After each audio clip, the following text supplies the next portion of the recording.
Operator ya. Iya, Pak. Ya. Nah, kita bicarakan hari ini materi kita tentang paragraf. Nanti di akhir pertemuan kita bincangkan sedikit bahan untuk ujian tengah semester. Ya, hari ini kita bicarakan materi paragraf sebagaimana ya udah ada catatan Anda bahwa namanya unsur bahasa itu unsur yang paling kecil itu fonem sampai ke wacana. Nah, kemarin kita tataran kalimat, lalu sekarang naik ke tataran paragraf. Nah, paragraf itu bagian yang tertinggi dari unsur bahasa sebelum wacana. Paragraf kata lain itu alinea, ya. Paragraf kata lain itu alinea. Satu paragraf, satu alinea sama saja, ya. Nah, paragraf yang mau kita bicarakan ini Anda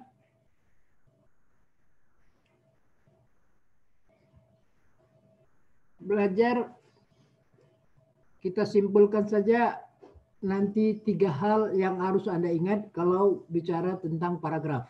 Pertama di slide 2. Bagus.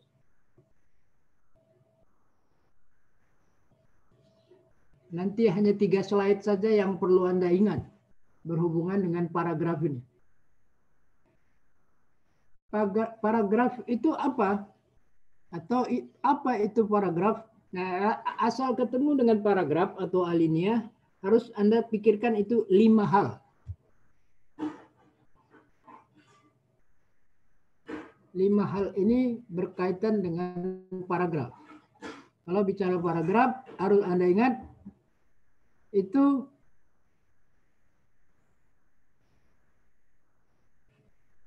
ada 5 hal. Yang pertama, paragraf itu harus memuat satu gagasan utama, itu yang biru.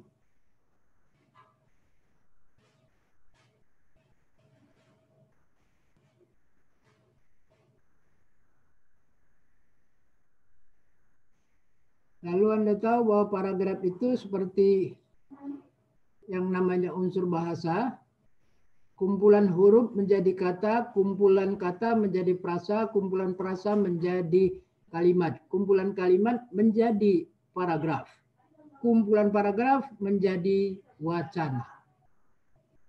Ya, itu susunannya, tatarannya. Jadi paragraf itu Anda lihat sebelah kiri merupakan seperangkat kalimat yang saling berhubungan. Seperangkat kalimat yang saling berhubungan. Jadi kalau bicara paragraf harus Anda pikirkan 5 hal ini. Kemudian secara visual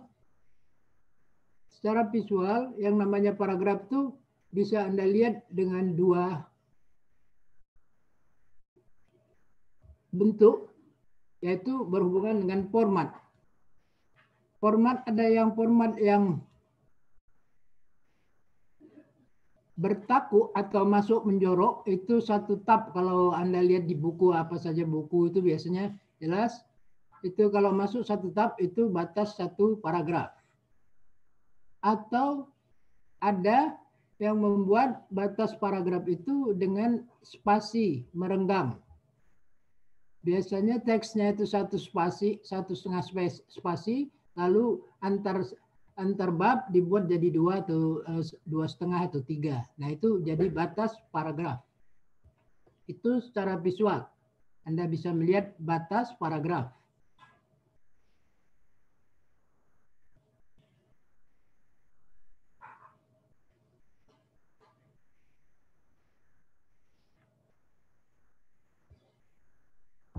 Nah, dalam paragraf tadi bahwa ada namanya gagasan utama, itu hanya boleh dalam 1 paragraf 1 gagasan utama. Gagasan utama atau topik. Lalu tentu gagasan utama atau topik tidak berdiri sendiri. Harus ada kalimat namanya kalimat penjelas atau pengembangnya. Ya. Itu baru namanya paragraf. Paragraf tentu tidak hanya 1 kalimat. Terakhir nanti kita bicarakan bahwa yang namanya paragraf itu adalah merupakan karangan mini. Satu paragraf Anda kalau menulis itu namanya membuat satu karangan mini.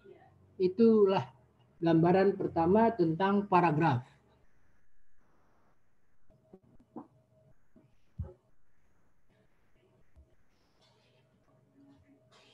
Nanti kita uraikan. Saya mau bertanya dulu. Ketika SMA dulu ada belajar paragraf. Paragraf ada berapa macam?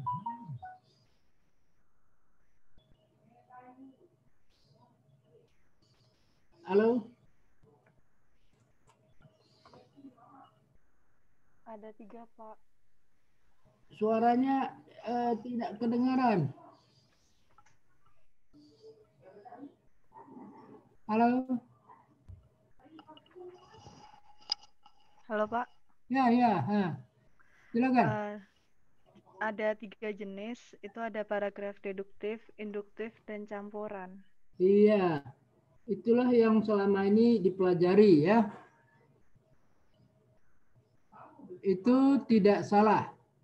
Tapi saya ingin membekali Anda semuanya tidak sekadar jenis paragraf, tapi semua terminologi atau kata atau istilah yang ada itu harus Anda ketahui. Kalau ditanya apa itu deduktif atau apa itu induktif, siapa menjawab?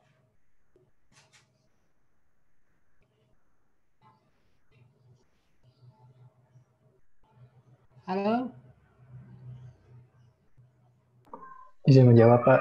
Ya, silakan. Kalau deduktif itu punya gagasan utama di bagian awalnya. Kalau yang induktif itu gagasan utamanya di akhir. Sedangkan untuk yang campuran adalah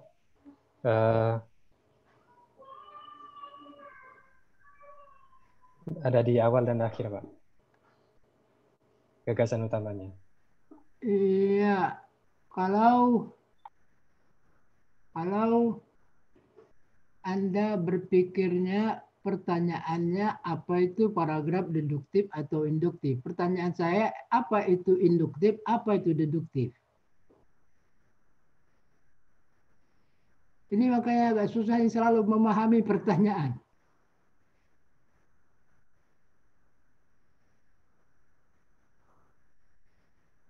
Siapa mau coba? Apa itu deduktif? Apa itu induktif? Izin menjawab, Pak. Ya, sila-sila. Tenang. Kalau deduktif itu bersifat deduksi atau proses membuat simpulan dari hal umum ke hal khusus, Pak.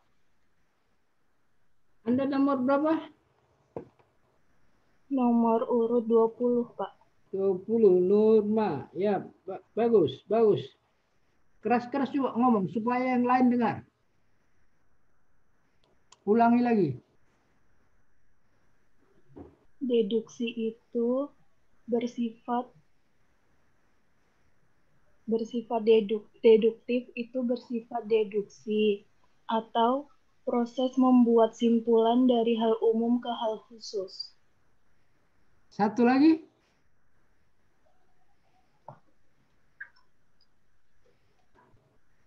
Induktifnya tadi deduktif, lalu induktif? Kalau induktif itu bersifat induksi atau proses membuat simpulan dari hal khusus ke hal umum.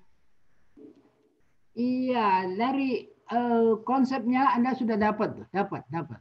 Tinggal perapiannya saja. Yang lain dapat mendengar tadi apa yang disampaikan Nurma? Bisa, Pak. Lalu tadi siapa yang ngomong pertama tadi? Beda tidak sama yang disampaikan Nurma?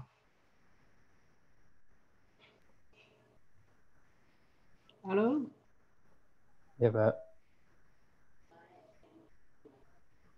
Ya. Saya senang kita itu harus punyai pemahaman lebih ya. Jangan sekadar apa yang ada atau yang sudah dipelajari. Itu menyebabkan kita dangkal. Bagi saya tidak seperti itu. Harus tahu konsepnya.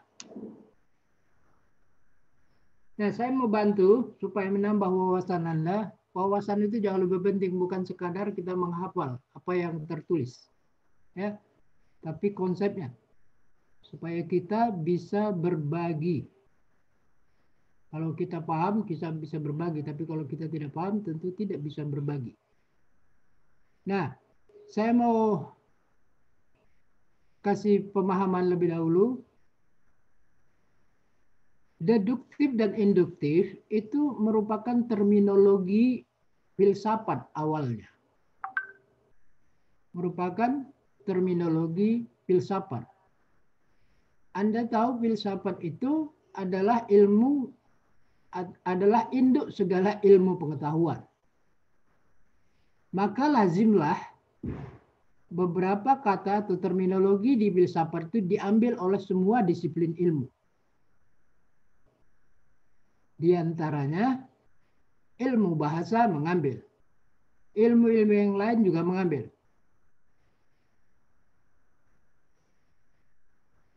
Lalu di semua disiplin ilmu itu terminologi deduktif induktif itu dijadikan metode penelitian.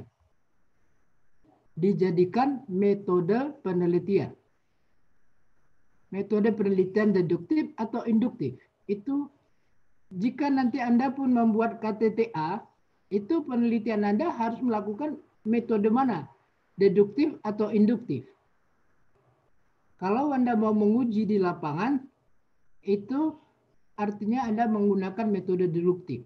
Tapi kalau Anda mau mencari data di lapangan, itu artinya Anda menggunakan metode induktif.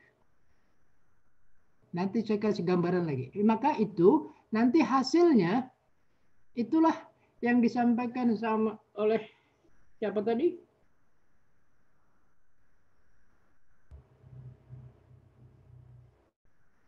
Nurma tadi, oleh Nurma tadi. Jadi itu pemahamannya induktif itu adalah induktif itu in, Anda harus bedakan in sama de supaya paham nanti tidak bolak-balik. In itu artinya kecil atau khusus. Jadi induktif itu betul yang dikatakan Nirma itu adalah bentuk kata sifat dari induksi. Jadi yang berhubungan dengan induksi namanya induktif. Pengertiannya itu proses mengambil simpulan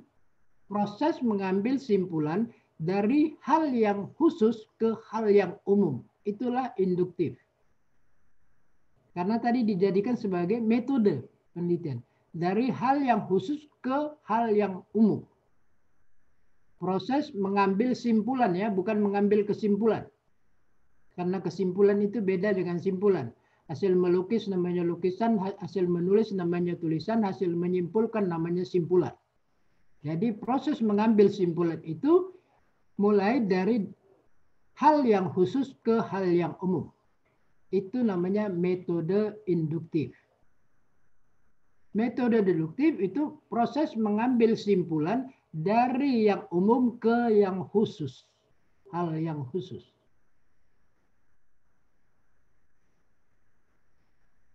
Halo, pelan-pelan dapat dipahami? Iya, Pak.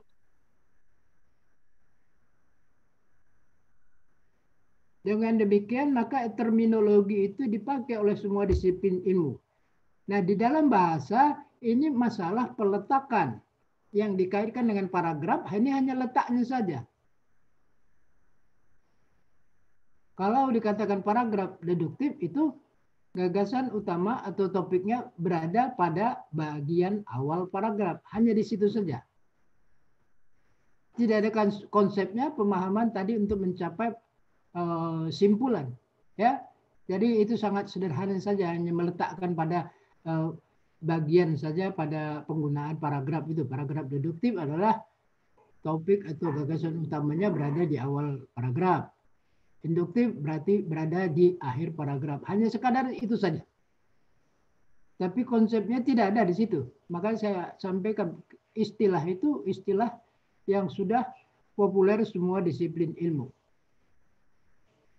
Ya. Jadi Anda tahu filsafat itu induknya segala filsafat, tidak ada pertanyaan yang tidak bisa dijawab oleh ilmu filsafat. Orang ahli filsafat, kemampuan berpikirnya luar biasa. Dia di atas rata-rata. Oke, nah itu tadi berhubungan dengan paragraf deduktif dan induktif, hanya meletakkan saja. Nah, Anda lihat di slide 3, bagus. Ini sekadar contoh saja. Anda lihat ilustrasi yang sebelah kanan, itu lihat main idea-nya itu di belah mana itu?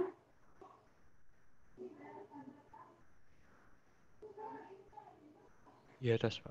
Iya, itu menunjukkan ini paragraf deduktif yang kalimat topik atau gagasan utamanya itu berada di bagian awal paragraf, ya, bukan di atas, di bagian awal paragraf. Nah, kalimat topik itu Anda lihat di kanan, ini informasinya atau keterangannya, merupakan tempat gagasan utama dan seterusnya.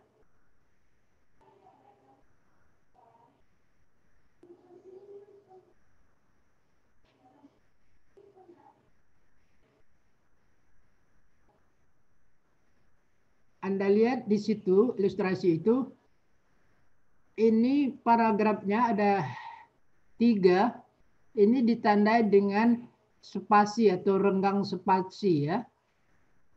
Ini contoh saja nih. Jadi tadi ada variasi, tapi yang berlaku secara resmi itu yang dipakai adalah bertaku itu yang masuk satu tab, ya. Ini contoh saja nih, tapi ini bukan yang harus diikuti, hanya variasi saja. Halo?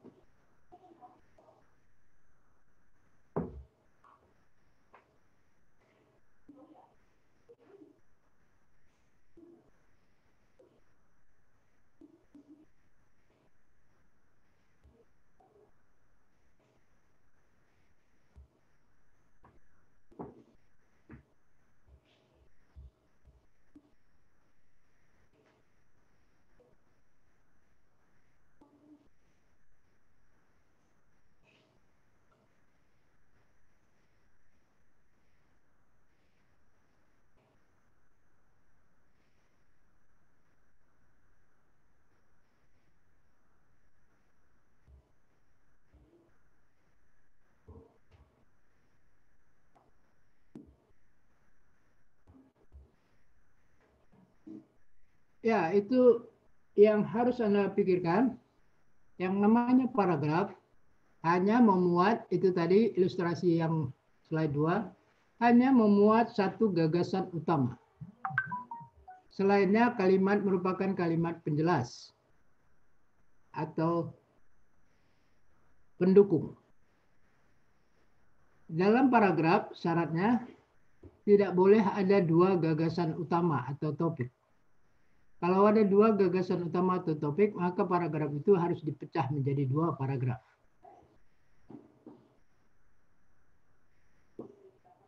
Ya, buka slide-nya selanjutnya. Apa, bagus? Tadi topiknya itu, kalimat topiknya udah ada informasi, sekarang kalimat penjelas. Ini merupakan pendukung atau penguat gagasan utama yang menguraikan, ya, uraian-uraian bersifat khusus yang ada kaitannya tentu dengan topik.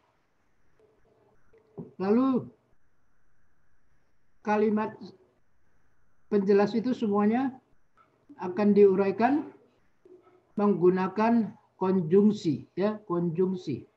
Apa itu konjungsi? Sambung, Pak. Iya, kata penghubung. Kita udah bicarakan minggu lalu. Kata penghubung itu ada 2, kata hubung intra kalimat dan antar kalimat. Kalau di dalam kalimat namanya kata penghubung intra kalimat. Kalau di luar kalimat namanya kata penghubung antar kalimat. Nah, di sini tentu bicara tentang kata penghubung antar kalimat. Nanti kita lihat di bawah contoh-contoh konjungsi atau kata penghubung antar kalimat. Ya, slide selanjutnya. Kalau ini yang kaitannya dengan letak saja paragraf deduktif. Paragraf deduktif itu topiknya atau gagasan utama itu berada di awal paragraf, lalu diikuti oleh kalimat penjelas. Nah, ini soal susunan saja. Tentu nomor 4 kebalikannya, nanti kalimat penjelas lebih dahulu, baru kalimat topik. Itu yang induktif. Ya. Ini sekadar susunan saja. Ya, yang kelima, apa? Selanjutnya slide-nya. Ya, ini juga hubungannya dengan slide paragraf deduktif atau induktif. Kalau paragraf itu bagian penjelasnya bagian awal, berarti itu paragraf induktif. Kalau penjelasnya di akhir, itu berarti paragraf deduktif. Ini hanya masalah susunan lagi, struktur saja. Ya. Nah, kita sampai ke bagian 2 yang harus diingat, slide 8. Bagaimana supaya slide 8, bagaimana supaya paragraf itu baik. Nah, ini jadi perlu ingat. Tadi slide 2, coba diapakan lagi 2, 8, dan nanti kita lihat satu lagi. Yang ini yang ada ilustrasi ini yang perlu Anda ingat ya. Jadi ini pertama, kalau Anda berhadapan dengan namanya paragraf atau alinea, harus Anda ingat itu paragraf itu pertama memiliki gagasan utama hanya boleh 1. Baru ada penjelasnya. Lalu dia secara visual dapat dilihat merupakan bentuk yang menjorok atau gerenggang spasinya. Ya. Anda tahu bahwa paragraf itu adalah gabungan atau rangkaian dari kalimat-kalimat. Selanjutnya terakhir bahwa paragraf itu merupakan karangan mini. Membuat satu paragraf itu membuat satu karangan mini. Baru ke slide 8 tadi lagi. Bagaimana supaya paragraf itu baik? Paragraf yang baik harus memiliki persyaratan 5. Kesatuan, kepaduan, kelengkapan, ketuntasan, kekonsistenan atau konsistensi terhadap sudut pandang, dan keruntutan.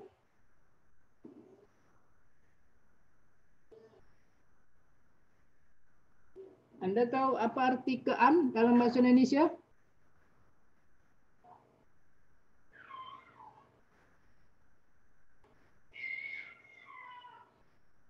Seperti kita bicarakan, simpulan itu beda dengan kesimpulan. Simpulan itu hasil menyimpulkan. Hasil menyimpulkan namanya simpulan. Hasil melukis namanya lukisan. Lalu kalau hasil menyimpulkan namanya simpulan, lalu kesimpulan itu apa?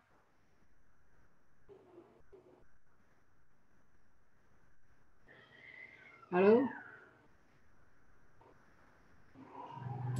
Iya, Kak. Dalam bahasa Indonesia, semua imbuhan itu punya makna. Ya, semua imbuhan itu punya makna. Maka pemakaiannya harus benar. Kalau awak imbuhannya meng, itu artinya melakukan pekerjaan. Kalau pe atau peng, itu merupakan alat atau orang. Penulis itu orang. Lalu kalau pean itu proses. Lalu kalau kean ini namanya perihal. Seperti kesimpulan itu perihal membuat simpulan namanya kesimpulan. Hasilnya namanya simpulan. Nah ini perihal 1 namanya kesatuan. Perihal padu namanya kepaduan. Perihal lengkap namanya kelengkapan. Perihal tuntas namanya ketuntasan dan sebagainya. Jadi kean dalam bahasa Indonesia maknanya perihal. Ya. Kemelaratan, kemiskinan itu perihal melarat atau perihal miskin. Jadi Anda harus tahu semua imbuhan itu punya makna. Maka tidak bisa dihilang-hilangkan saja. Nah kita lihat pertama kesatuan. Syarat paragraf yang baik itu ada kesatuannya, unity. Ada kesatuannya. Itu di bawah diuraikan. 9 apa? Lihat 9.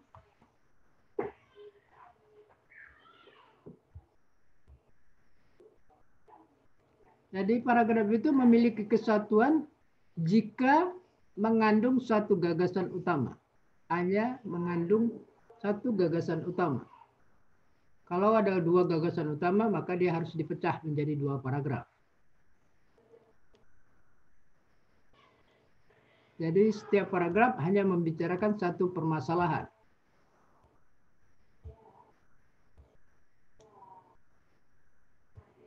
Dalam paragraf, kalimat-kalimatnya semuanya tidak boleh ada yang menyimpang dari topik atau gagasan utama.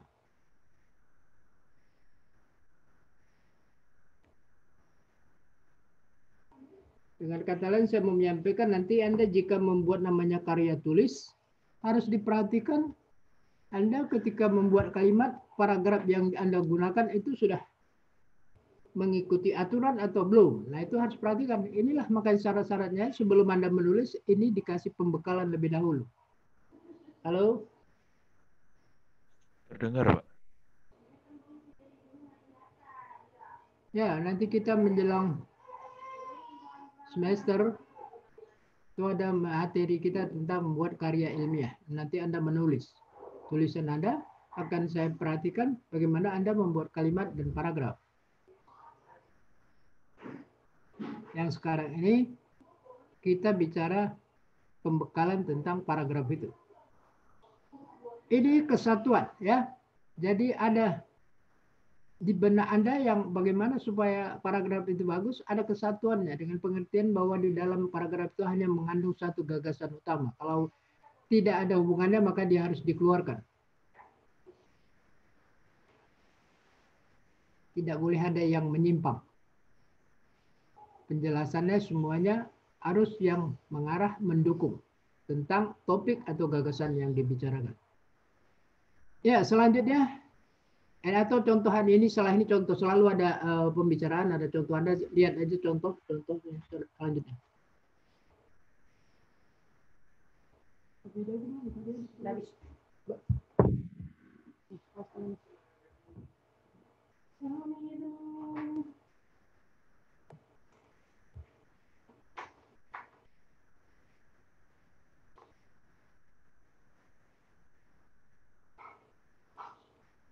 Anda lihat contoh ini bahwa angklung merupakan alat musik tradisional masyarakat Sunda yang sejak November 2010 diakui sebagai warisan budaya oleh UNESCO. Alat musik tersebut berbahan pipa bambu. Anda lihat di situ pembatas-pembatasnya ya.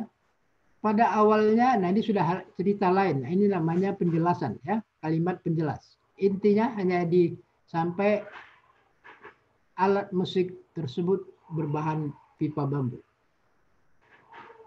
Itu kalimat topiknya. Yang selanjutnya itu merupakan kalimat penjelas.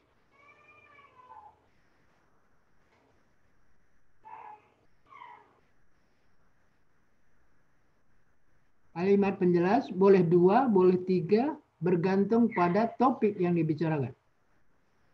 Halo? Terdengar, Pak. Saya mau beritahu bahwa sebenarnya yang namanya paragraf itu tidak ada ketentuan harus jumlahnya berapa kalimat ya, tidak ada. Satu paragraf tidak ada ditentukan harus 4 kalimat atau 5 atau 6 atau berapapun ya, bergantung pada topik yang dibicarakan. Kalau sudah memadai ya cukup 2 seperti ini. Mungkin 3 penjelasnya, kalimat penjelasnya 3 atau 4 ya. Itu bergantung topik yang dibicarakan. Ya, selanjutnya supaya paragrafnya bagus. Selanjutnya slide-nya ada namanya kepaduan. Ya, kepaduan. Bagaimana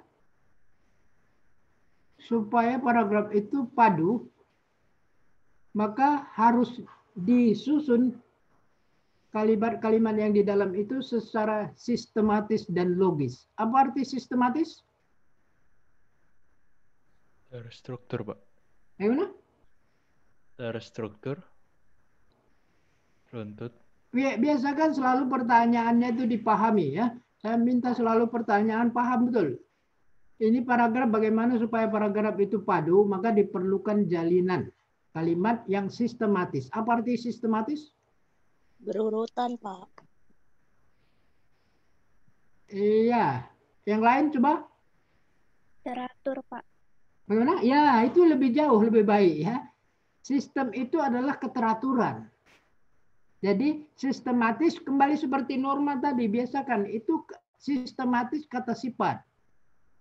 Maka ini harus memiliki sifat sistem atau keteraturan. Tidak bisa lepas dari itu. Kemudian apa itu logis?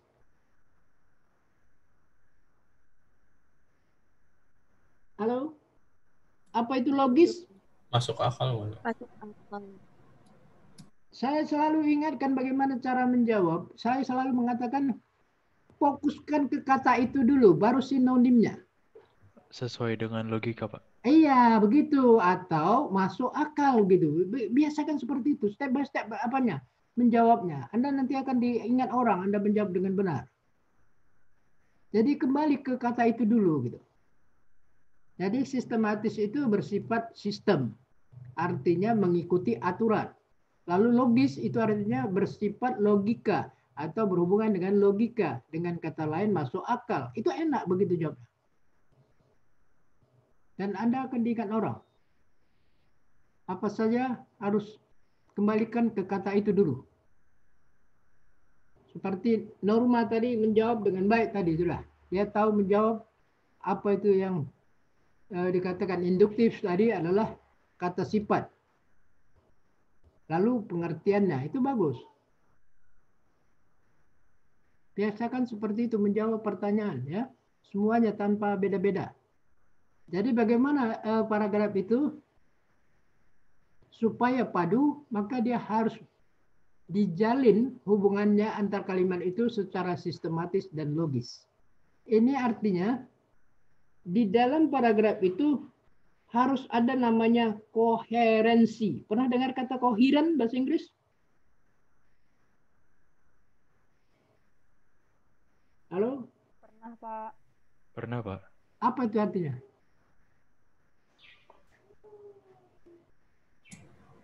Berhubungan bukan, Pak? Iya, artinya kalau berhubungan itu kan gantung. Berhubungan apa gitu, itu mesti gantung.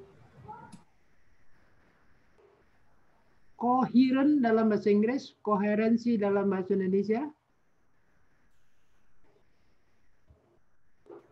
Kalau lihat kamus dulu, kamus. Saya lihat di KBBI berhubungan, Pak. Terus bersangkut paut mungkin. Iya, itu artinya masih terbatas. Ada yang punya kamus lain? Izin menjawab, Pak. Ya, senang. Koherensi di KBBI itu tersusunnya uraian atau pandangan sehingga bagian-bagiannya berkaitan satu dengan yang lain, Pak.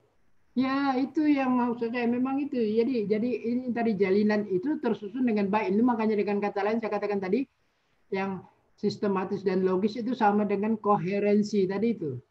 Dengan kata lain itu ya. Jadi sama. Yang penting Anda bisa memahami. Jadi saya hanya menambah kosakata supaya Anda kaya dengan kosakata.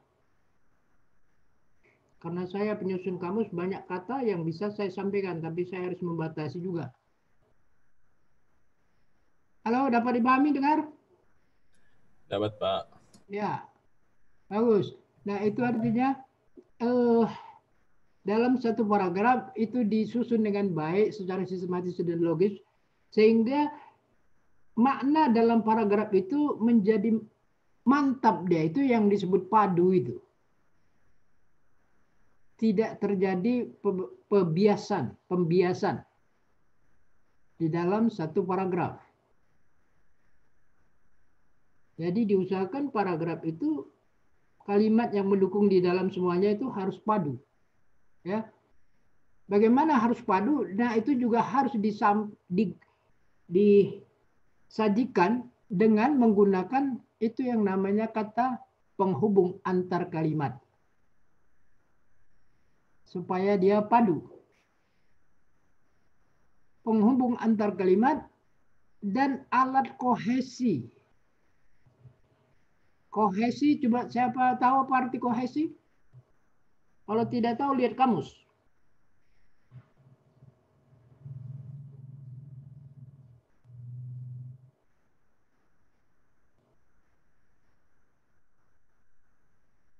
Halo? Izin menjawab, Pak. Ya, senang. Coba. Tadi yang wanita tadi sebelum ini tadi ngomong tadi nomor berapa? Selalu lupa saya kalau tidak sebutkan nomornya. Nomor urut 20, Pak. 20. Nurma juga ya? Bagus, Nurma. Ya, sekarang nih siapa nomor urut berapa? 27, Pak, Samuel. Samuel, ya sila. Kalau menggunakan alat kohesi, mungkin alat yang ada ketertarikan antar unsur dalam struktur sintaksis, Pak. Iya. Ada lagi yang lain coba? Apa itu kohesi?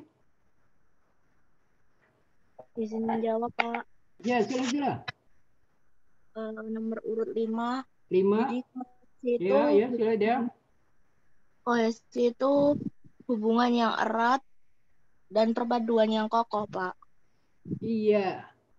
Jadi ini semuanya bagaimana tadi antar kalimat juga fungsinya untuk memadukan. Sekarang kohesi juga untuk memadukan.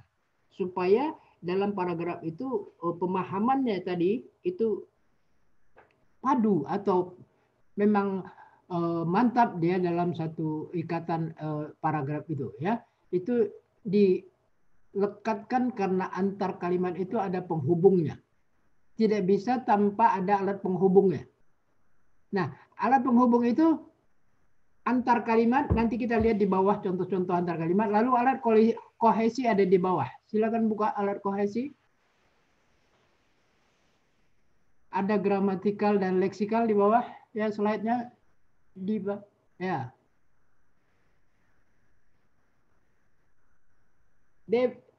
Apa tadi? Siapa tadi? Dea ya? Apa tadi kohesi tadi? Hubungan antar kalimat erat dan memiliki perpaduan yang kokoh, Pak. Iya. Jadi antar kalimat itu bagaimana supaya dipadukan dan kokoh. Itu pasti menggunakan alat. Alatnya itu ada 2. Yang berada pada tataran gramatikal dan ada berada pada tataran leksikal. Apa yang disebut tataran gramatikal? Ini artinya pada tataran makna itu adanya pada konteks kalimat. Sementara leksikal itu maknanya tidak pada konteks kalimat, tetapi pada kamus. Halo, yang merupakan leksikal itu merupakan makna dasar. Tapi kalau yang gramatikal itu makna yang sudah berhubungan dengan konteks kalimat. Saya mau sampaikan misalnya kata bunga. Halo? Halo? Dengar, Pak. Ya. Iya, Pak. Kata bunga itu makna leksikalnya itu adalah tumbuhan.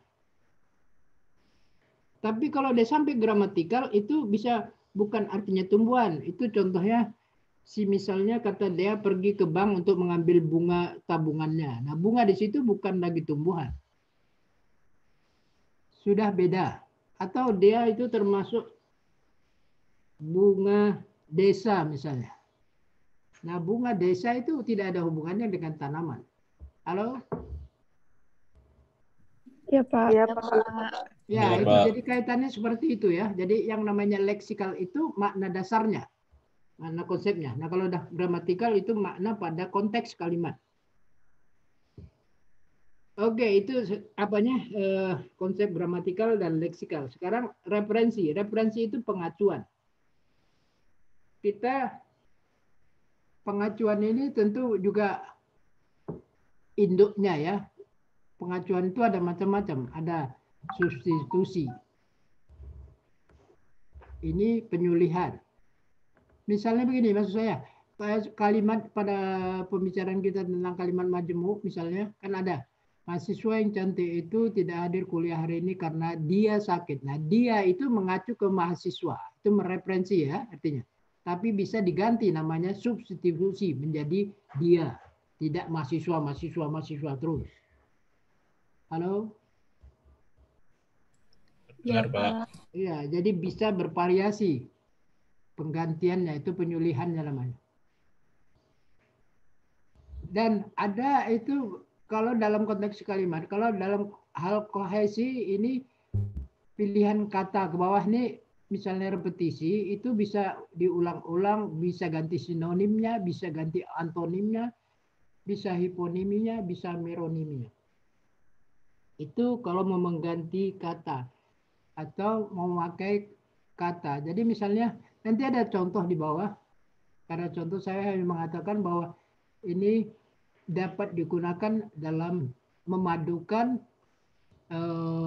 paragraf tadi dengan alat yang namanya alat kohesi.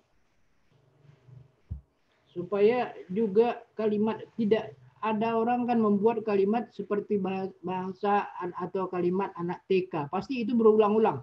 Budi makan, Budi mandi, Budi pakai baju selalu berulang-ulang. Nah itu artinya tidak bervariasi. Karena memang kemampuannya masih sedikit. Tapi Anda tentu tidak. Budi mandi, makan, tidur, dan seterusnya. Gitu. Nggak perlu Budi lagi, Budi lagi diulang-ulang. Ya. Itu bedanya kalimat orang dewasa dengan kalimat anak-anak. Ya, kadar contoh lagi. Lihat ke bawah. Slide-nya. Ya, ini contohnya itu referensi bisa mengacu itu hubungan antara orang atau benda dengan lambang bentuk bahasa. Nah ini kata ganti bisa dipakai ya untuk menceritakan sebelumnya. Bisa diganti dengan kata ia, bisa mereka, bisa nya.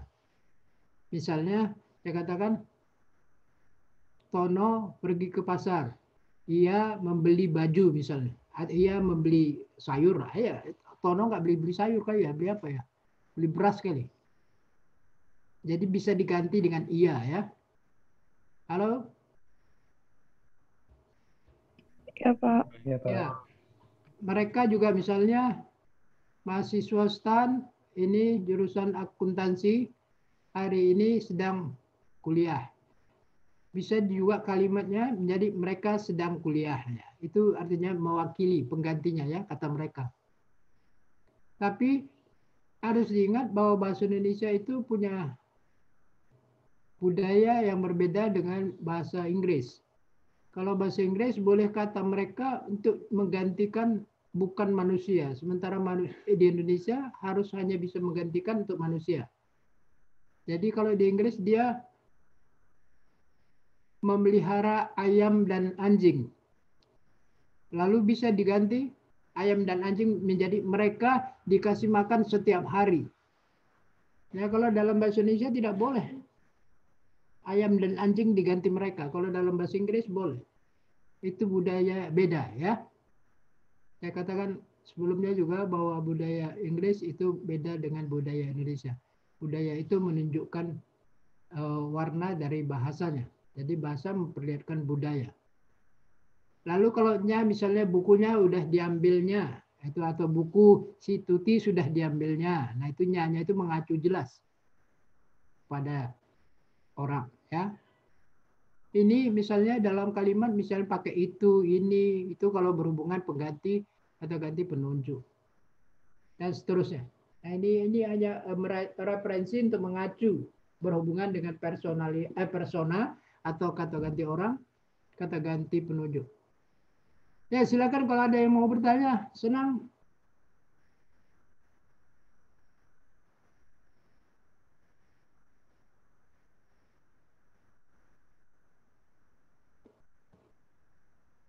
Ya, lanjutkan slide-nya bagus.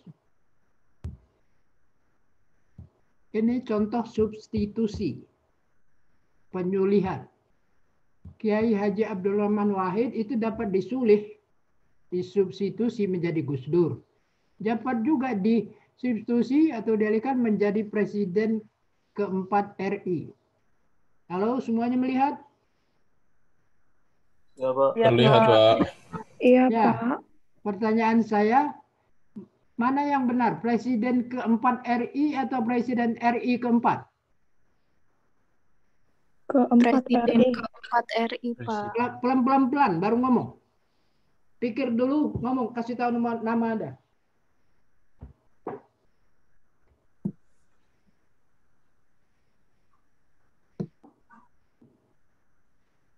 Coba.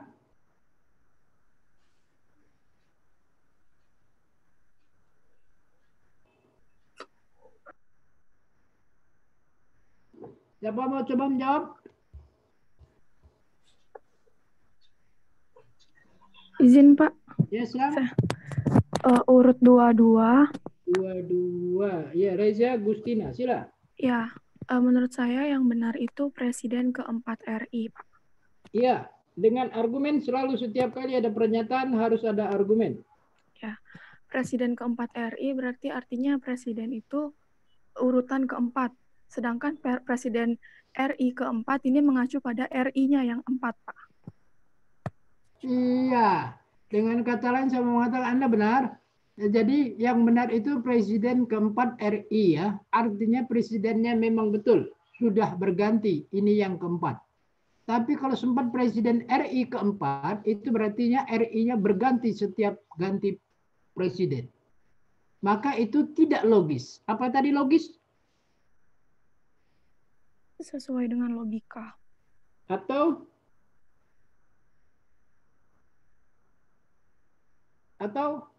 Masuk akal, Pak. Iya. Kan ini tidak logis kalau ada RI berganti terus sepanjang ada ganti presiden. Maka harus cermat. Kecermatan itu saya katakan selalu untuk menambah nilai tambah Anda. Maka jangan asbun. Ya. Ini kaitannya juga nanti dengan misalnya Anda tinggal di kampung, lalu menjelang Agustus itu ada buat gapura tulisan-tulisan. HUT RI ke-75 misalnya. Itu benar tidak?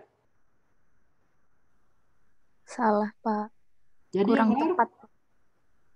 HUT RI, salah. HUT ke-75 RI, Pak. Iya, begitu. Jadi RI-nya dia tetap, hanya ulang tahunnya saja yang bertambah. Itu yang logikanya. Makanya semuanya diperhatikan betul-betul. Jangan asal, apa saja. Tarik, apa benar tidak nih? Jadi ada harus namanya skeptis. Apa itu skeptis? Halo? Halo? Apa itu skeptis? Pertanyakan Ragu-ragu, Bagaimana? Ragu-ragu, Pak. Iya, harus ada kecurigaan gitu loh. Benar tidak? Itu baru sikap namanya orang terpelajar. Sikap orang terpelajar itu makanya tidak gampang diprovokasi. Karena dia selalu ada filter. Iya apa tidak nih? Ya kayaknya referensi saya nggak seperti itu. Nah, seperti itu sikap dari orang terpelajar.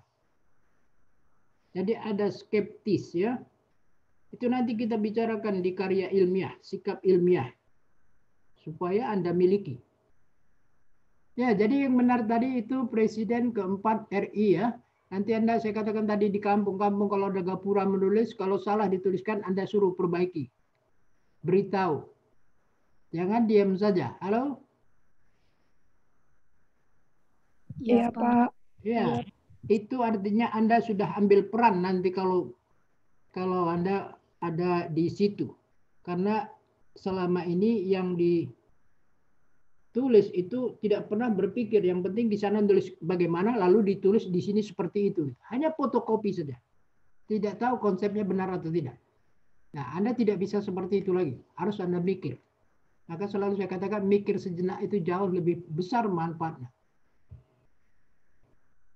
Ya, selanjutnya Belanda disulih dengan kata negara kincir angin. Kalau Cina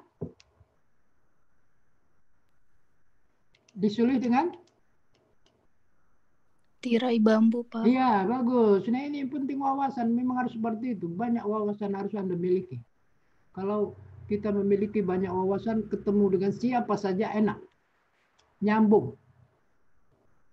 Maka selalu harus banyak. Saya selalu ajarkan Anda, ingatkan terus, saya ingatkan, biasakan banyak membaca. Kalau punya waktu, baru tambah banyak berjalan. Itu Anda akan sempurna nanti dalam pemahaman banyak hal. Dan itu akan membantu profesi Anda, karir Anda dimanapun, sebagai apapun. Ya, Bandung dapat disulih menjadi kota kembang. Lalu kalau Yogyakarta? Kota pelajar, Pak. Kota pelajar. Ya, bagus. Itu yang betul. Ya memang harus banyak tahu. Saya katakan tadi ya. Ini tadi nomor ini Susilo Bambang Yudhoyono disulih menjadi Presiden ke-6 RI. Itu sama dengan yang pertama tadi ya, Presiden ke-6 RI, bukan Presiden RI ke-6. Ya, selanjutnya, slide selanjutnya. Ini tadi contoh yang digunakan yang berhubungan dengan konjungsi atau kata penghubung dalam paragraf. Ini banyak sekali konjungsinya ya. Bagaimana supaya paragraf itu tadi padu, maka konjungsinya ini penting digunakan jika diperlukan. Dan jangan salah menuliskannya. Untuk menyatakan pertentangan, ini yang pertama itu, biarpun demikian, artinya pernyataan pertama itu dengan yang kedua, itu ada bedanya. Lalu sampai ke bagian akhir yang pertama itu kata, sungguh pun demikian, akan tetapi, namun, nah itu menunjukkan semuanya pernyataan yang bertentangan. Jadi digunakan kata penghubungnya. Halo? Iya, Pak. Kata penghubung ini digunakan, kata penghubung ini digunakan mengawali kalimat. Setelah kata penghubung ini, koma. Walaupun demikian, koma. Sekalipun demikian, koma. Ini namanya penghubung antar kalimat, bukan intra kalimat. Kalau yang intra kalimat seperti kata tetapi, sedangkan, sehingga, itu intra kalimat. Kalau Anda perhatikan, siapa tahu apa bedanya kata tetapi dengan namun?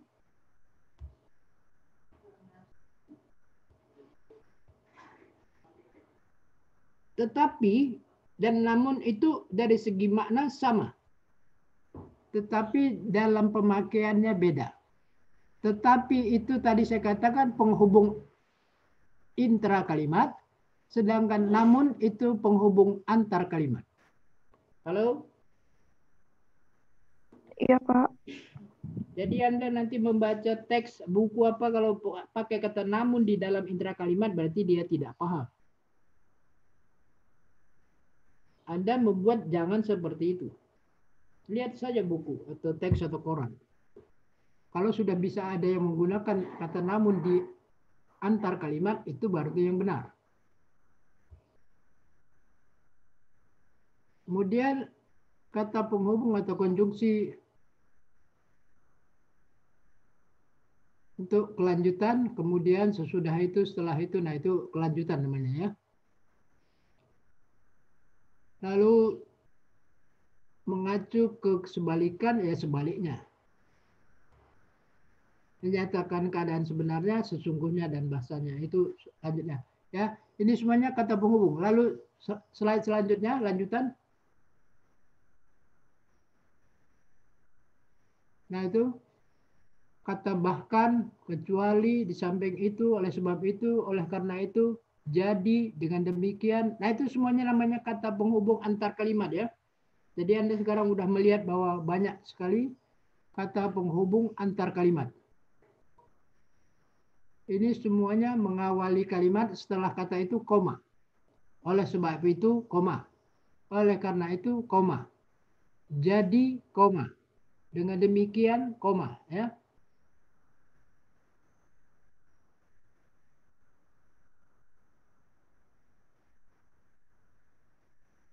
Ya, ada pertanyaan? Kalau tidak ada pertanyaan, selanjutnya slide selanjutnya. Silakan, ada yang mau bertanya? Silakan. Izin bertanya, Pak.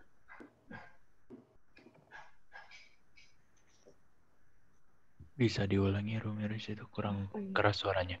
Izin bertanya, Pak. Halo?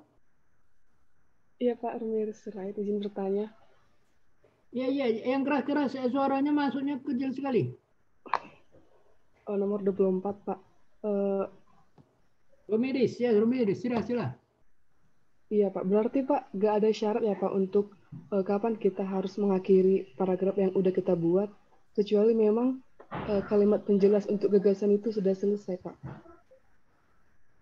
Bagaimana pemahaman apanya pertanyaannya? Gini Pak, berarti kan gak ada syarat ya Pak, kapan kita harus mengakhiri paragraf yang sudah kita buat, kecuali memang kalimat penjelas untuk gagasan itu udah selesai gitu Pak. Ya tadi bahwa mengakhiri paragraf bergantung dukungan atau kalimat penjelasnya. Kalau sudah dianggap memadai ya cukup, kalau belum ya ditambah. Makanya tidak ada ketentuan dalam satu paragraf harus 6 kalimat atau 7 kalimat, tapi keperluan untuk topik itu saja. Ya, maka tidak ada hubungannya dengan jumlah kalimat yang mendukung atau menjelaskan topiknya. Seperti Anda lihat contoh di bagian pertama tadi, bahwa itu hanya 3 ataupun 2 kalimat bisa. Yang penting sudah memadai. Ya, jadi batasannya tidak ada. Tapi diupayakan jangan dia sempat gantung. Itu artinya dia belum padu kalau gantung. Jadi informasinya berhubungan dengan topik harus tuntas. Itu yang berkaitan dengan tadi sistematis dan logis.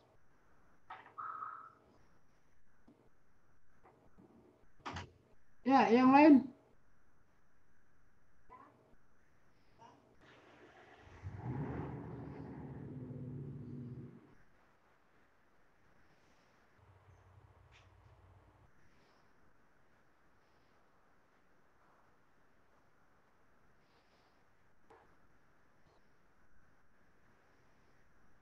Ya, ini Anda lihat contoh kepaduan.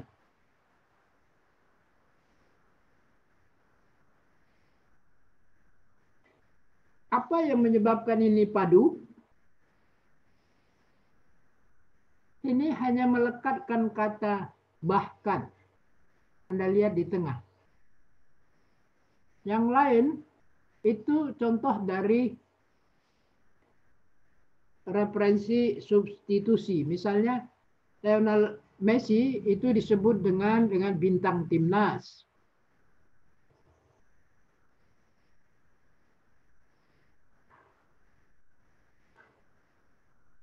Itu artinya dia mensubstitusi, ya.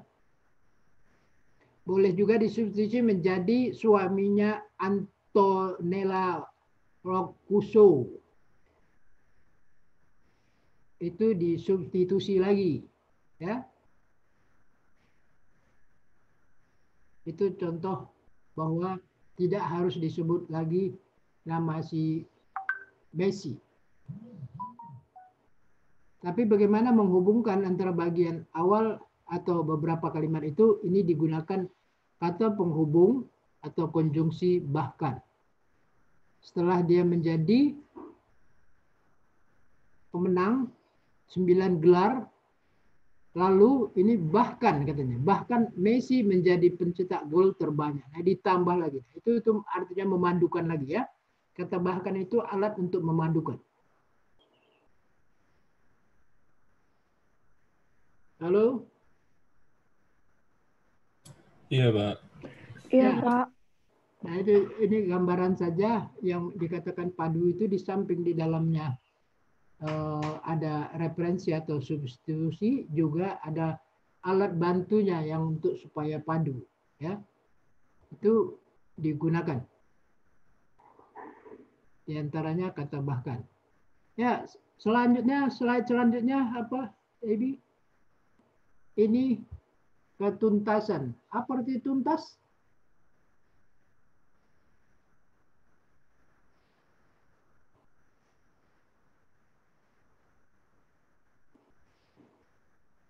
Jadi paragraf itu tadi yang ditanya oleh Rumiris tadi, batas tadi paragraf, tidak ada batasnya, tetapi masalah kelengkapan atau ketuntasan. Jadi paragraf itu ada topiknya, lalu dia ada kalimat penjelasnya.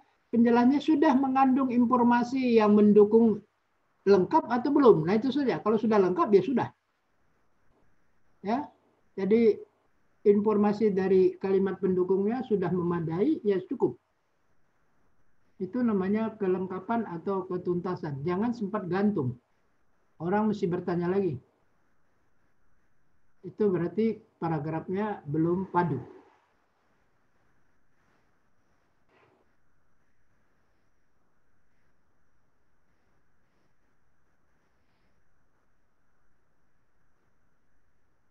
Ya, lanjutkan lagi.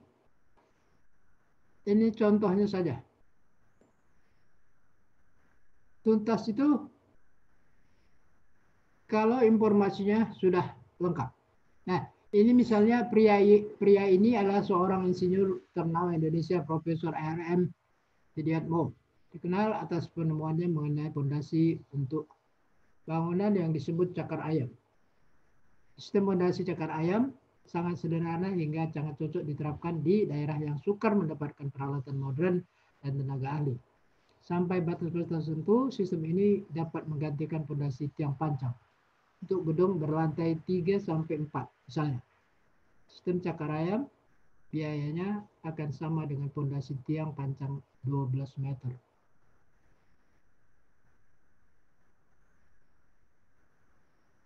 Ini informasinya sudah memadai atau sudah lengkap, jadi tidak perlu lagi harus ditambah-tambah. Kalau penambahan itu bisa tapi tidak terlalu mendukung ya. Kalau ini sudah komplit ya, sudah lengkap. Ya. Lalu yang terakhir itu keruntutan. Lanjutnya slide-nya. Ya. Paragraf itu harus runtut. Runtut itu membuat kalimat penjelas, diusahakan yang berhubungan dengan topik itu diusahakan seperti menghitung anak tangga 1, 2, 3, 4, 5 dan seterusnya. Jangan 1, 5, 4, 3, 9, nah itu ngacung. Jangan ada kalimat seperti itu, diusahakan tahap demi tahap. Kalau mau disajikan dari persoalan yang paling sulit sampai ke paling yang mudah. Atau yang bermasalah sampai ke menjadi penyelesaian. Nah itu yang bagus. Membuat kalimatnya itu yang berhubungan dengan topik itu mulai dari yang kecil sampai yang besar atau mulai dari yang negatif sampai yang ke positif. Halo? Itu pengertian runtut. Maka makin terpelajar seseorang kalimatnya akan terlihat dia runtutnya. Tapi kalau tidak terpelajar makanya memang terjadi kalimatnya ngacak-ngacak. Akibatnya pembaca bingung. Halo? Dengar, Pak. Iya, Pak. Ya. Silakan kalau ada yang mau bertanya. Sebelum kita ke slide ketiga, tadi slide 2, lalu slide 8, nanti slide 1 lagi. Jadi intinya. Dan Debbie ingatkan nanti waktu beberapa menit berakhir. Siap, Pak. Ya, ini sekarang contohnya. Kalau ini tidak ada pertanyaan, contohnya itu Anda lihat ke bawah. Slide selanjutnya. Jadi runtut itu bisa berkaitan dengan tempat. Misalnya Anda tinggal dari sini ke sini, ke sini, ke sini, dan seterusnya. Lalu berurutan dengan waktu, misalnya pukul 7, pukul 8, pukul 9, dan seterusnya. Ya. Dari hal-hal yang khusus sampai hal-hal yang umum. Dari tingkat yang mudah sampai yang sulit, dan seterusnya. Bisa terjadi sebab akibat, misalnya mengapa terjadi ini karena sebabnya ini. Semua itu berkaitan dengan keruntutan atau berhubungan dengan kronologi, ya.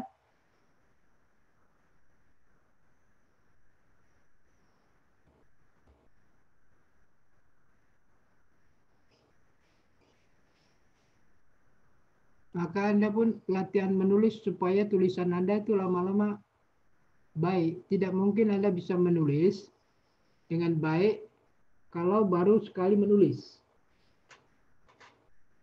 Tulisan itu akan baik kalau kita sudah terbiasa menulis.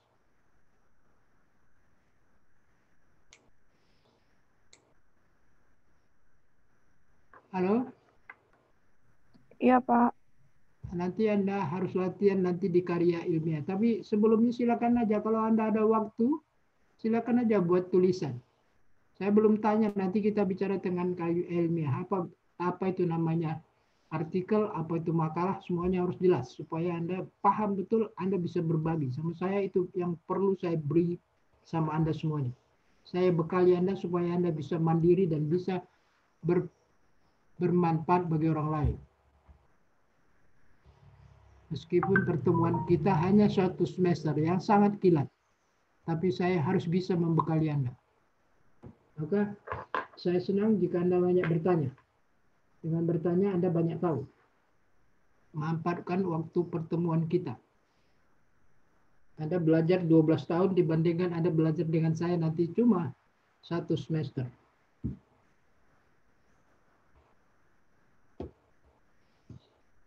Halo, selanjutnya. Ini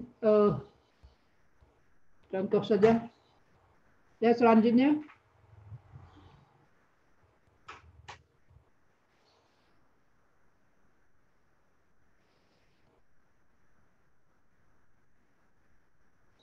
Nah, itu slide di atasnya, slide di atasnya. Terus tadi apa tadi?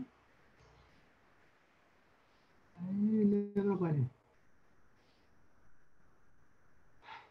Nah, Contoh runtutan atau konsistensi, Pak? Ini keruntutan tadi udah yang dengan tangga-tangga tadi. Ini kadar contohnya saja nih, contohnya saja.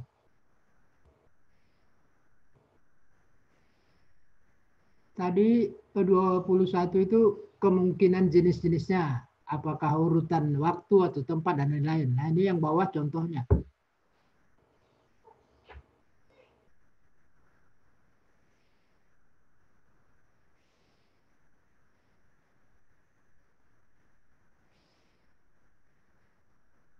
Ya, selanjutnya kita percepat supaya bisa selesai. Nanti tidak bisa selesai.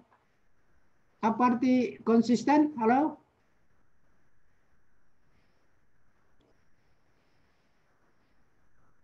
Apa arti konsisten?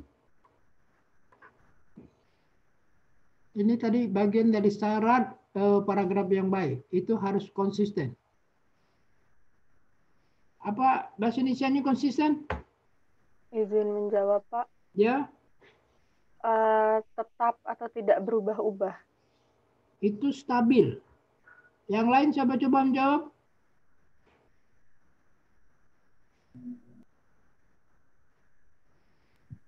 Selaras atau sesuai. Itu harmoni. Yang lain coba lagi. Terus menerus, Pak. Itu continuous. Terus coba lagi.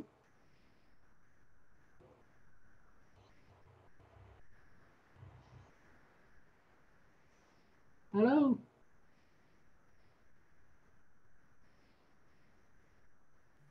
Tidak saling bertentangan, Pak. Tidak saling bertentangan. Ya, itu namanya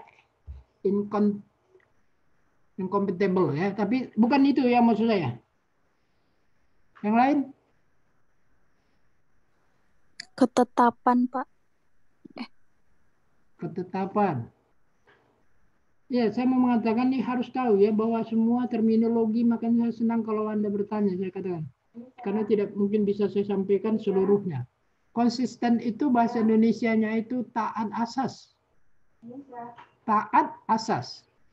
Taat itu artinya aturan, taat itu artinya patuh, asas itu peraturan. Jadi yang patuh sama aturan namanya konsisten. Halo?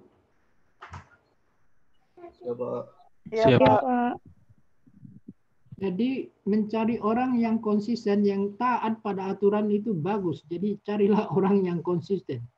Konsisten dalam banyak hal. Dalam hal ideologi, dalam hal aturan, hukum, agama, dan lain-lain. Kalau bahasa Arabnya itu yang istiqomah. Halo? Dengar, Pak. Iya, Pak. Iya. Jadi dalam berbahasa juga kita harus konsisten. Hari ini saya bilang begini, besok juga, bulan depan juga tetap sama. Itu artinya konsisten, berpegang pada aturan. Oke, itu saya kenalkan istilah konsisten dalam bahasa Indonesia ya, taat asas. Atau ada yang buka kamus? Silakan buka kamus, ada atau tidak?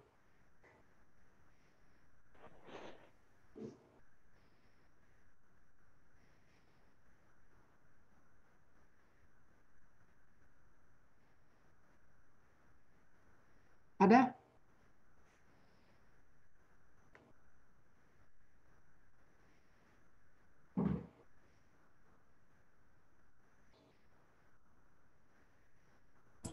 Di sini ada ketetapan dan kemantapan, Pak. Terus ada kekentalan, ada kepadatan, kepejalan, atau ketahanan suatu material dari KBBI. Iya, lalu kata taat asas ada tidak? Taat asas tadi saya lihat, Pak, tapi bukan di KBBI. Di mana? Di website namanya jagokata.com. Apa dia katakan artinya? Yang pertama ada tetap, tidak berubah-ubah, taat asas, ajek. Yang kedua ada selaras dan sesuai. Ya itu ya, cuma dia nggak bisa membedakan semua, jadi sinonim semua bagi dia itu. Nah ya oke lah, tapi ya saya akan sampaikan sama Anda. Izin menjawab, Pak. Ya, sila. Saya membuka KBBI daring sama dengan seperti yang dikatakan Bagus tadi di website-nya. Ya. Jadi ada tetap, tidak berubah-ubah, taat asas dan ajek. Ya, yang jelasnya itu yang dipakai kata taat asasnya ya. Kalau tidak berubah-ubah itu artinya stabil. Nah itu yang tidak bisa dipaksakan sama. Ini tidak ada hubungan dengan tidak ada berubah-ubah. Konsisten itu artinya yaitu tadi taat pada aturan, ya. Taat pada peraturan itu namanya konsisten. Kalau tidak berubah-ubah itu nanti artinya stabil, lawan dari tidak stabil. Oke, nah sekarang di sini konsistensi itu bagaimana kita harus taat pada aturan yang berhubungan dengan sudut pandang. Kalau sudut pandangnya apa, kita harus pegang sudut pandang itu terus-terusan. Jangan contoh misalnya kita sudut pandangnya orang ketiga. Di sini ada sudut pandangnya orang pengamat. Itu beda-beda gara-gara sudut pandang, ya. Kalau kita sudut pandangnya pakai kata orang pertama, yaitu biasakan aku atau saya. Jangan kata kami misalnya. Nah, itu ngaco ya. Jadi dibiasakan kita taat asas. Kalau nanti dibuat tulisan, kalau mewakili pribadi pakai saya atau aku. Atau kalau mewakili lembaga pakai kami. Jangan kalau orang Jawa itu untuk menyatakan dirinya dia sebut dengan kami. Nah itu artinya tidak taat asas. Ya. Ini sekadar contoh saja. Kita lanjutkan, saya ini waktu mungkin nanti tidak cukup. Bagus slide selanjutnya. Terus. Ini ada contohnya aja, lihat tadi itu ya. Yang harus taat asas tadi atas coba kembali lagi satu slide. Nah itu Anda lihat supaya konsisten tuh taat asas. Kalau kita pakai kita ya kita terus, jangan ada kata saya ya, itu konsisten namanya. Ya selanjutnya slide-nya. Nah ini saya mau sampaikan ini. Jadi paragraf tadi itu ada dua jenis, prinsipnya dua jenis, itu ada paragraf deduktif, induktif. Lalu paragraf yang baik itu harus ada pembukaan, isi dan penutup. Lalu paragraf itu dapat dikembangkan. Itulah pengembangannya yang disebut dengan paragraf narasi atau deskripsi, eksposisi, argumentasi, dan persuasi. Nah ini tiga ini, slide 2, slide 8, dan slide 25. Ya, ini menjadi yang harus Anda ingat kalau berhubungan dengan paragraf. Jadi paragraf tadi dapat dikembangkan itu menjadi namanya narasi, deskripsi, eksposisi, argumentasi, dan persuasi.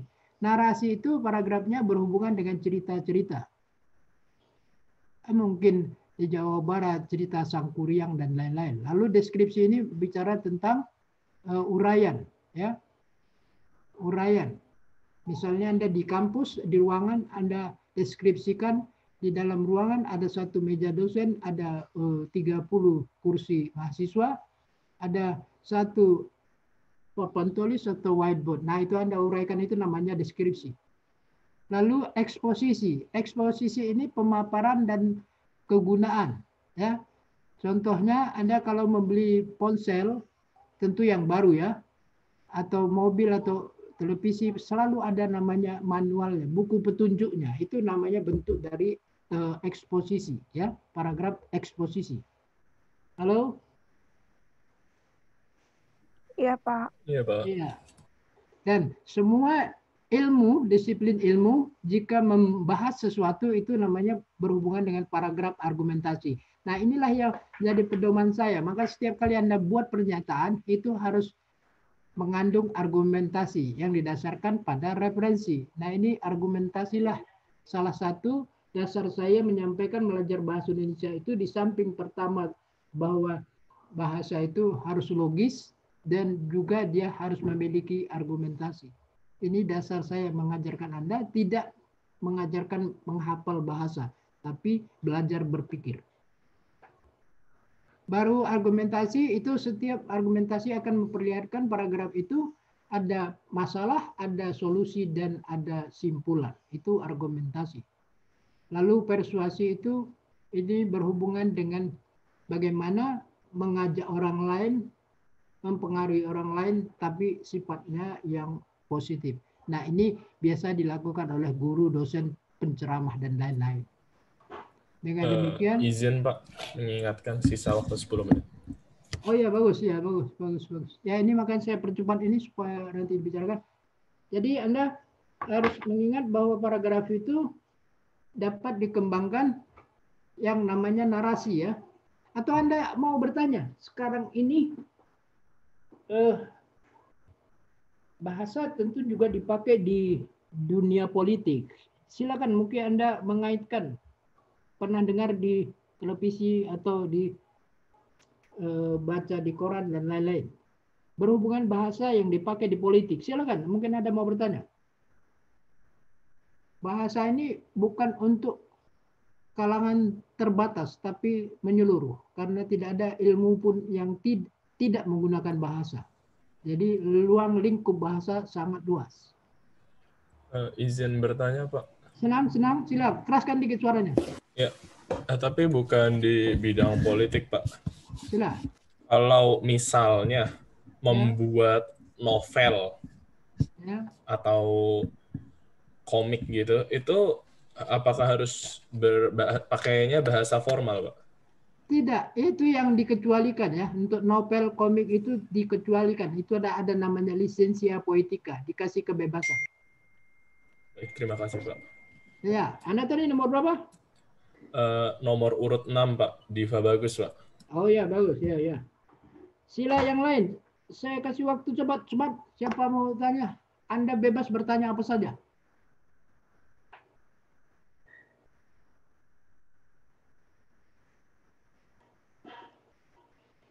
Halo?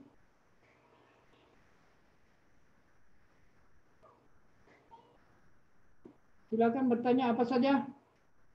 Izin bertanya, Pak. Silakan. Kalau saya melihat... Nomor urut berapa nomor dulu? Nomor urut 10, Viana Faustina. Ya, sila. Kalau saya mendapatkan surat pengumuman atau membuat surat dari pemerintah setempat seperti kecamatan untuk pembuatan KTP atau segala macamnya, itu biasanya tidak sesuai ejaan yang benar, itu bagaimana ya, Pak? Ya, kalau tidak sesuai, itulah yang lumrah atau kebanyakan, maka itu data namanya. Bahwa orang pintar atau orang yang ngerti itu tidak seperti jumlah banyaknya orang tidak mengerti. Artinya belum seluruhnya menerapkan aturan bahasa yang benar. Kalau sudah selesai, saya nggak perlu mengajar Anda lagi. Dan saya tidak perlu harus menatar untuk tingkat kementerian. Dan saya tidak perlu harus jadi ahli bahasa di DPR RI. Kalau semuanya sudah baik, justru kan masih banyak masalah. Halo? Iya, Pak. Baik, Pak. Terima kasih. Ya, senang. Silakan yang lain. Pak, izin bertanya. Sila. Nama saya Ranvika, nomor urut 23. 23. Kan di sini ada jenis-jenis paragraf, Pak, narasi, deskripsi, dan lain-lainnya. Sementara ada juga narasi, deskripsi, dan lain-lain ini juga termasuk jenis teks, Pak. Kalau misalnya dalam satu teks itu bisa nggak ya, Pak, terdapat berbagai macam jenis paragraf ini, Pak? Terima kasih, Pak. Itu yang kemungkinannya hanya beberapa saja ya. Jadi kalau narasi tentu tidak akan nanti bergabung dengan argumentasi. Kalau narasi itu bisa ada bergabung dengan deskripsi. Argumentasi itu bisa atau eksposisi bisa bergabung dengan argumentasi. Jadi ada memang tapi tidak keseluruhannya ya. Jadi kalau misalnya penceramah atau ustadz itu umumnya yang persuasi.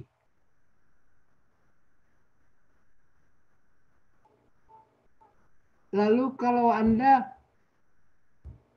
untuk mengetahui tempat itu umumnya paragrafnya itu deskripsi. Kalau Anda ingin mengetahui fungsi sesuatu itu eksposisi. Itu dominan-dominannya, bahwa di dalamnya ada sedikit yang bersenggolan, misalnya di dalamnya ada deskripsi sedikit, ya itu tidak masalah. Tapi selalu ada yang dominan dia. Kalau Anda membuat karya ilmiah, pasti itu dominannya argumentasi. Halo? Baik, Pak. Ya, bagus. Yang lain sila. Izin bertanya, Pak. Ya. Nomor saya Amelia, nomor urut 2. 2, ya, sila. Izin bertanya, kalau dalam satu kalimat itu apa dibatasi memakai kata penghubung ya, Pak?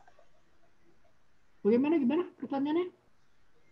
Dalam satu kalimat itu apa dibatasi dalam penggunaan kata hubung? Kalimat atau paragraf yang Anda tanya? Kalimat, Pak. Dalam kalimat apa harus dibatasi kata penghubung? Ya, misalkan dalam satu kalimat itu ada 2 kata penghubung, itu apa boleh ya, Pak?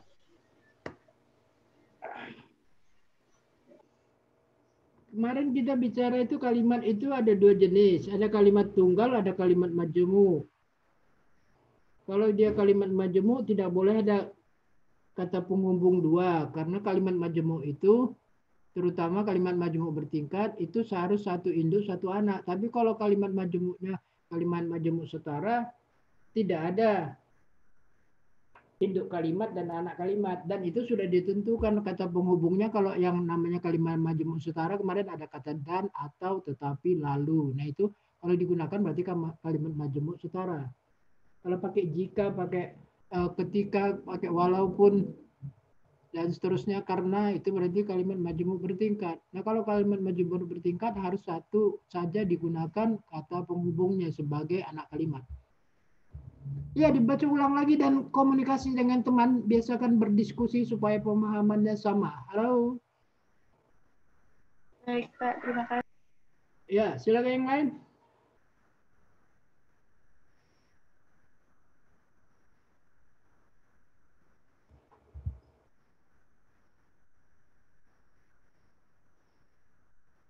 Ya, dikembalikan ke Zoom dulu apa ini bagus, saya harus lapor ke apa nih.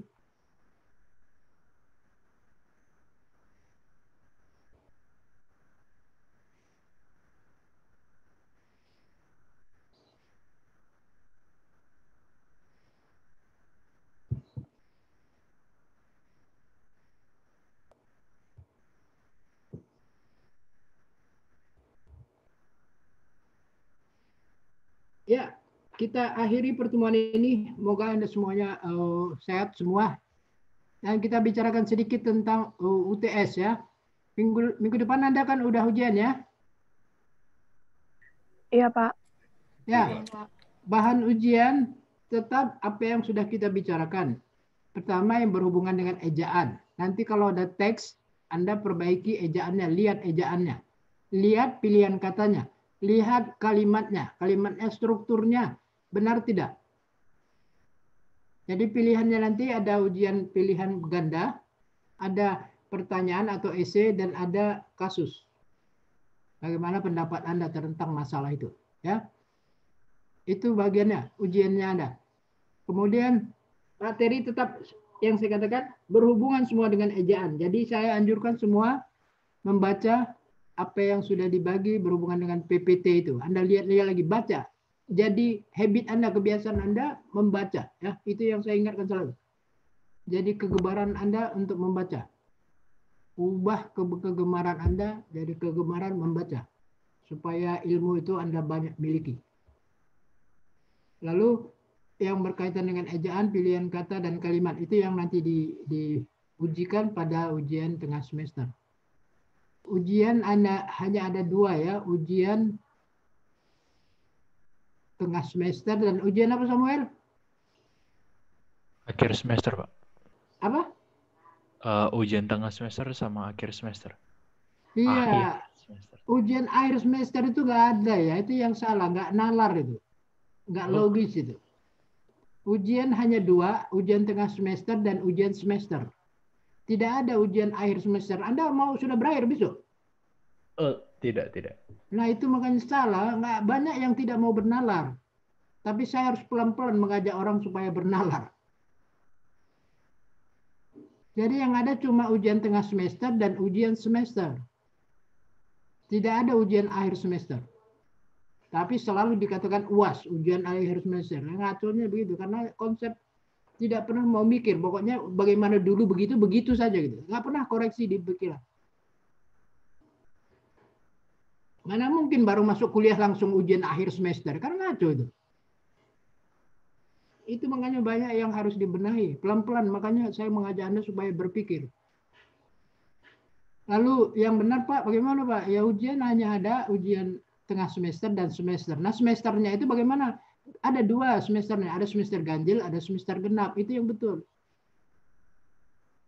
Ya, semester ganjil atau semester genap. Itu yang betul. Tidak ada ujian akhir semester. Oke, itu berhubungan terminologi itu. Supaya semuanya Anda cermati. Supaya Anda punya nilai tambah. Kecermatan Anda itu menyebabkan Anda punya nilai tambah.